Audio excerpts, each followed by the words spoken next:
di sebuah perkotaan yang ramai, terdapat sebuah kos-kosan tua yang terletak di pinggiran kota besar. Kos-kosan itu dikenal sebagai tempat yang murah dan nyaman bagi para mahasiswa atau pekerja yang ingin mencari tempat tinggal sementara. Namun, apa yang tidak diketahui oleh banyak orang adalah bahwa kos-kosan itu memiliki sebuah misteri yang menakutkan. Pada suatu hari, seorang mahasiswa baru bernama Dika datang untuk menyewa kamar di kos-kosan tersebut. Dika adalah seorang yang cukup skeptis terhadap cerita-cerita horor, jadi ia tidak terlalu memikirkan cerita-cerita yang beredar tentang kos-kosan itu. Namun, Dika segera menyadari bahwa ada sesuatu yang tidak beres dengan tempat tinggal barunya. Setelah beberapa malam tinggal di kos-kosan itu, Dika mulai mendengar suara-suara aneh di malam hari. Suara langkah kaki di lorong yang sepi, suara pintu yang terbuka sendiri, dan terkadang suara desahan yang menyeramkan. Awalnya, Dika menganggap itu hanya imajinasinya yang berlebihan karena cerita-cerita horor yang pernah ia dengar sebelumnya.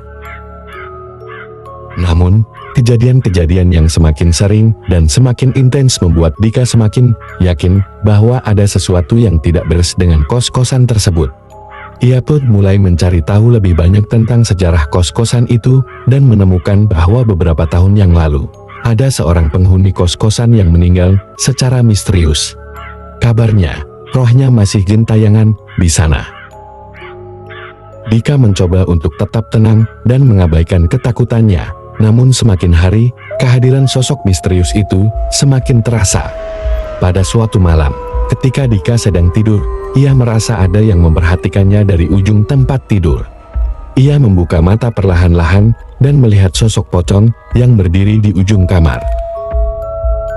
Dengan segera, Dika terperangkap dalam ketakutan yang luar biasa. Ia tidak bisa bergerak atau berteriak, dan sosok pocong itu semakin mendekatinya dengan perlahan. Dika mencoba mengumpulkan seluruh keberaniannya untuk menghadapi sosok itu, namun kekuatan yang dimilikinya lemah terhadap kekuatan gaib yang menguasai tempat itu.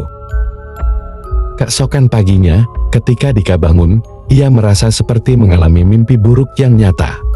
Namun, ketika ia melihat sekeliling kamar, ia menemukan tanda-tanda bahwa apa yang terjadi semalam bukanlah sekadar mimpi. Barang-barangnya berantakan, dan ada bekas jejak kaki di lantai yang mengarah ke dinding. Dika merasa takut dan terancam oleh kehadiran sosok pocong itu, namun ia tidak punya tempat lain untuk tinggal. Ia memutuskan untuk mencari tahu lebih lanjut tentang keberadaan pocong itu dan bagaimana cara untuk mengusirnya dari kos-kosan tersebut. Dika mulai berbicara dengan beberapa penghuni kos-kosan lainnya, dan mereka semua memiliki cerita-cerita serupa tentang kejadian-kejadian aneh yang mereka alami di malam hari. Mereka semua sepakat bahwa mereka harus mencari cara untuk mengusir sosok pocong itu dari kos-kosan tersebut. Mereka mencoba berbagai macam ritual dan doa-doa untuk mengusir roh jahat itu, namun semua usaha mereka sia-sia. Sosok pocong itu tetap saja berada di kos-kosan tersebut, menghantui mereka setiap malam dengan kehadirannya yang menakutkan. Saat keadaan semakin tidak tertahankan, Dika dan para penghuni kos-kosan itu memutuskan untuk mencari bantuan dari seorang paranormal yang terkenal di kota itu.